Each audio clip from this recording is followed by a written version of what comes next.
warahmatullahi wabarakatuh. Halo semuanya, perkenalkan nama saya Anik Nulisti. Saya mahasiswa Universitas Pasundan, FK Pendidikan Ekonomi.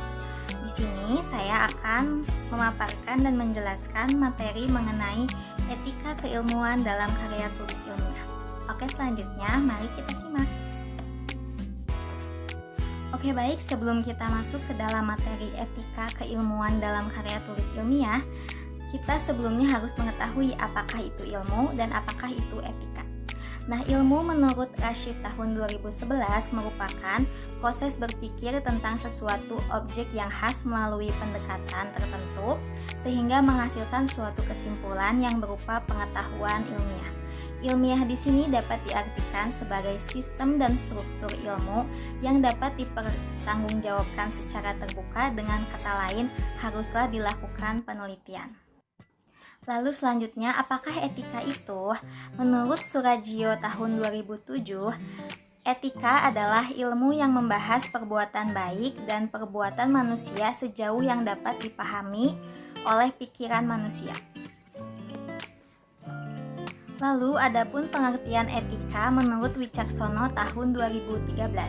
Etika itu membatasi diri dengan segi normatif atau evaluatif. Sedangkan tujuan etika adalah menilai perilaku manusiawi, berstandar moral, dan memberikan ketepatan nasihat tentang bagaimana bertindak bermoral pada situasi tertentu. Menurut Buseri tahun 2014. Oke baik, selanjutnya di sini kita akan membahas mengenai etika dan ilmu. Seperti yang kita tahu, di zaman era globalisasi ini, teknologi itu semakin pesat, semakin canggih. Nah, karena itu manusia membutuhkan ilmu untuk mencapai tujuan hidupnya. Ilmu juga dapat menambah wawasan manusia, pengalaman, dan juga dapat membuat manusia mudah beradaptasi dengan lingkungan yang semakin cepat berubah, teknologi juga yang semakin cepat canggih. Nah, karena itu menurut Schumacher tahun 1983, dalam Wicaksono tahun 2013 memberikan alternatif dalam penggunaan teknologi terapan yang humanis kepada manusia agar dapat memilih teknologi yang tepat sesuai dengan budayanya. Adanya dualisme dari ilmuwan terhadap akses ilmu dan teknologi dibagi menjadi dua. Yang pertama, ilmu harus bersifat netral terhadap nilai-nilai baik ontologis maupun aksiologi. Golongan ini ingin melanjutkan tradisi era Galileo, yaitu kenetralan ilmu secara total. Lalu yang kedua, netralis ilmu terhadap nilai-nilai hanya terbatas pada metafisik keilmuan saja. Sedangkan dalam penggunaannya, pemilihan objek penelitian, kegiatan keilmuan harus berlandaskan asas-asas moral untuk kebaikan manusia tanpa merendahkan martabat dan mengubah hakikat kemanusiaan. Karena itu, walaupun kita berilmu, kita tetap harus beretika. Lalu sekarang kita masuk ke materi etika ilmiah. Nah, menurut Rashidi tahun 2011, etika termasuk kelompok filsafat praktis yang menyatakan bahwa etika dibagi menjadi dua kelompok, yaitu yang pertama, etika secara umum merupakan suatu pemikiran kritis dan mendasar tentang ajaran-ajaran dan pandangan-pandangan moral. Etika berkaitan erat dengan berbagai masalah-masalah predikat nilai, nilai susila dan tidak susila, baik dan buruk, benar dan tidak.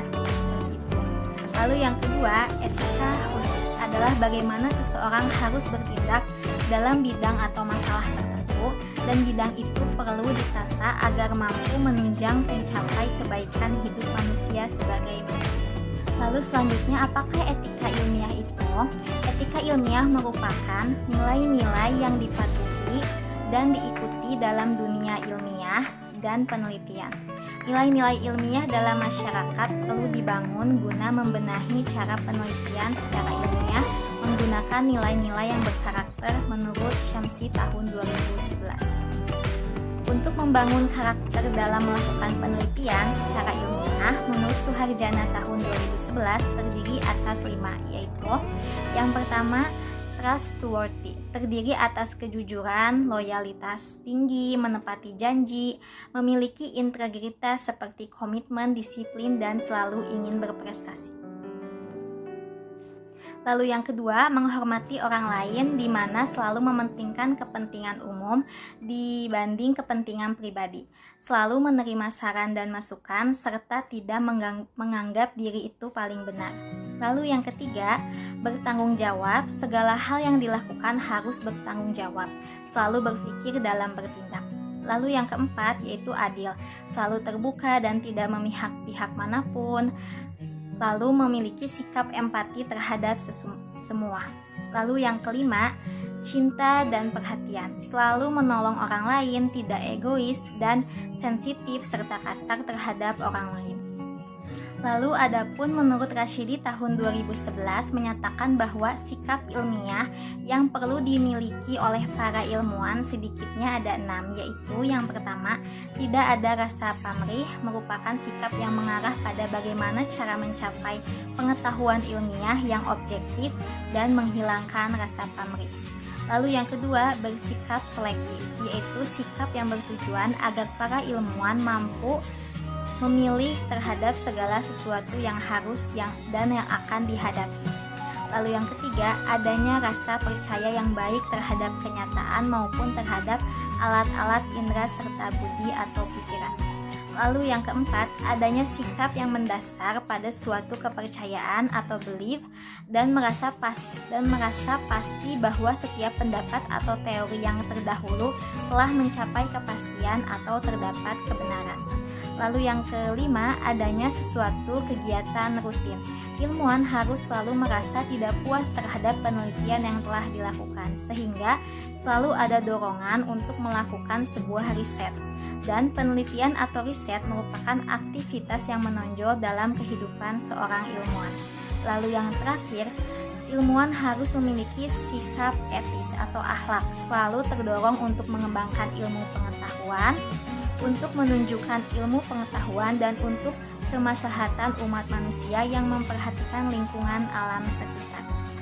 Baik, semuanya dari materi yang sudah saya paparkan sebelumnya mengenai etika keilmuan dalam karya tulis ilmiah, kita bisa simpulkan di sini bahwa ilmu dan etika itu sangat berhubungan dan sangat penting dalam karya tulis ilmiah. Jadi kita sebagai manusia yang berilmu, kita juga tentunya harus memiliki etika yang baik. Jadi ilmu didapatkan manusia itu kan untuk membantu tujuan hidupnya, mencapai cita-citanya, mewujudkan mimpinya, tapi tentu saja untuk mencapai tujuan ilmu itu sendiri. Nah, tentunya manusia juga dalam mencapai tujuan hidupnya harus memiliki etika atau sikap moral yang baik.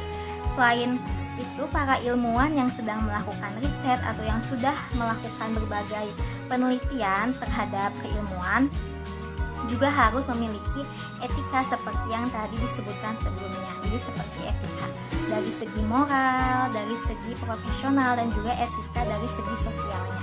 Karena itu para ilmuwan juga mempunyai tanggung jawab sosial kepada kemaslahatan manusia dan tidak boleh merugikan pihak manapun, apalagi masyarakat luas. Jadi pesan untuk kalian, tentu saja manusia itu harus berilmu, tetapi juga manusia harus memiliki etika dan attitude yang baik. Oke semuanya, sekian materi yang bisa saya sampaikan. Semoga materi mengenai etika keilmuan dan dalam karya tulis ilmiah ini dapat memberikan banyak manfaat bagi kalian. Dan terima kasih kepada semuanya yang sudah menonton video ini dan sudah memperhatikan dari awal sampai akhir. See you next video.